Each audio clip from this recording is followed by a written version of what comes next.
আসসালামু আলাইকুম প্রিয় দর্শক, কৃষি সেবা চ্যানেলের পক্ষ থেকে আপনাদের স্বাগতম। আজকে আমি কমলা চাষ সম্পর্কে একটু কথা বলবো। কমলা চাষ কৃষকদের জন্য একটি লাভজনক ও টেকসই কৃষি পদ্ধতি। কমলার বিশেষ কিছু উপকারিতাগুলো হলো: কমলা লাভজনক চাষ।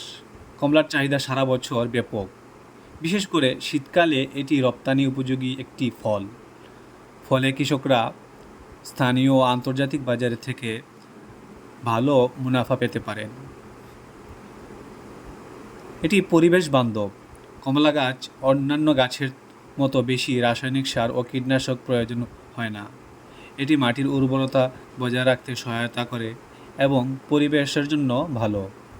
কমলা চাষে স্বল্প যত্নের প্রয়োজন। কমলা চাষে তুলনামূলকভাবে কম পরিচর্যা দরকার হয়। এটি একবার রোপণ করার পর নিয়মিত যত্ন করলে বেশ কয়েক বছর ফল দিয়ে থাকে। কৃষকরা চাইলে অন্যান্য ফসলের সাথে কমলা চাষ করে বৈচিত্র্যময় চাষাবাদ করতে পারেন। এর ফলে ফসলের বৈচিত্র্য বাড়ে এবং ঝুঁকি কমে। মাটির সংরক্ষণ। কমলা গাছ মাটির ক্ষয় রোধ করে এবং ভূমির উর্বরতা ধরে রাখতে সাহায্য করে।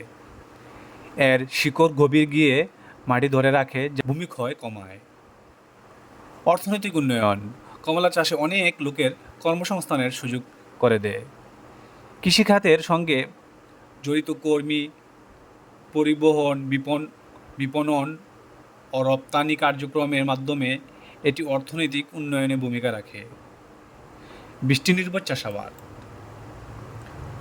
কমলা গাছ বৃষ্টিনির্ভর এলাকা সহজে জন্মায় এবং কম পানির প্রয়োজন হয়। ফলে কম পানি সম্পাদন এলাকায়ও এটি সফলভাবে চাষ করা সম্ভব। মাটির স্বাস্থ্য উন্নয়ন করে। কমলা গাছ মাটির পুষ্টি ধরে রাখতে সাহায্য করে। গাছের পাতা ও অন্যান্য বর্জ্য মাটির সাথে মিশে জৈব সারের কাজ করে, যা মাটির স্বাস্থ্যকে উন্নত করে। জীববৈচিত্র্য রক্ষা। কমলার বাগানে বিভিন্ন ধরনের জীববৈচিত্র্য রক্ষা হয়। এটি পোকামাকড় ও পাখি ও অন্যান্য প্রাণীর জন্য একটি উপযুক্ত পরিবেশ সৃষ্টি করে। এইসব উপকারিতার কারণে কমলা চাষ কৃষকদের জন্য একটি টেকসই ও লাভজনক চাষ পদ্ধতি হিসেবে পরিচিত।